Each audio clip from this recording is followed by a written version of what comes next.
आप सभी को जय मसीह की। आज का वचन है नीति वचन, उसका 9 अध्याय, उसकी 10 आयत। यहोवा का भय मानना बुद्धि का आरंभ है और परम पवित्र ईश्वर को जानना ही समझ है। सचमुच जब हम हमारे जीवन में परमेश्वर का भय मानते हैं तो हमारी बुद्धि का आरंभ यहीं से होता है और परम पवित्र ईश्वर को जानना भी यहीं से शुरू होता है। क्योंकि जब हम परमेश्वर का जब हम भय मानते हैं हमारे जीवन में, तो बहुत सी विपत्तियों से हम बचते हैं। जैसे कि हम संसार में रहते हैं, हम नाना प्रकार की बुराइयों में पड़ते हैं, परंतु यदि हम परमेश्वर का भय मानते हैं तो हम बुराई करने से बचते हैं। और जब हम बुराई करने से बचते हैं तो हर प्रकार की आशीषें हम पर होती हैं। ध्यान रखें, जब भी हम चाहे अपने सांसारिक जीवन में किसी भी कार्य को हम करें, परमेश्वर के भय को अपने जीवन में बनाए रखें, तभी आप बुद्धिमान कहलाएंगे और ये आपके जीवन को और अच्छा और सफल बनाएगा। आप इसका फल भोगेंगे क्योंकि नीति वचन ऐसा कहता है।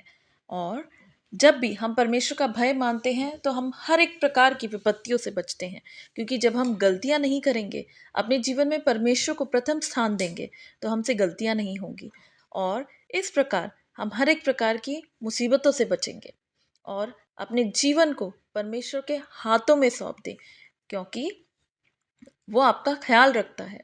आगे लिखा है नीति वचन 9 के 12 में, यदि तू बुद्धिमान हो तो बुद्धि का फल तू ही भोगेगा। जैसा कि अभी हमने आपको बताया कि जब हम परमेश्वर का भय मानते हैं तो हम बुद्धिमान होते हैं और बुद्धि को ठीक प्रकार से इस्तेमाल करने से हम उसका फल भोगेंगे। यदि हम अपने मुंह से अच्छी बातों को निकालते हैं, यदि हम किसी की बुराई नहीं करते, जैसा कि आगे लिखा है, और यदि तू ठट्टा करे तो दंड केवल तू ही भोगेगा। परमेश्वर का वचन यहाँ हमें साफ बताता है कि हमें बुद्धिमान होकर हर चीज का फैसला करना है। यदि कोई हमारे साथ गलत करता है तो उसे परमेश्वर के हाथों में सौंपे। आप उसका जवाब ना दें, क्योंकि परमेश्वर का वचन हमसे कहता है जैसा हम करेंगे वैसा ही उसका फल भोगेंगे। यदि हम दूसरों को ठट्टों में उड़ाते हैं, ध्यान रखें, यदि हम दूसरों को ठट्टों में उड़ाते हैं तो परमेश्वर आपको और मुझे भी नहीं छोड़ेगा, हमें भी उसका दंड भोगना पड़ेगा।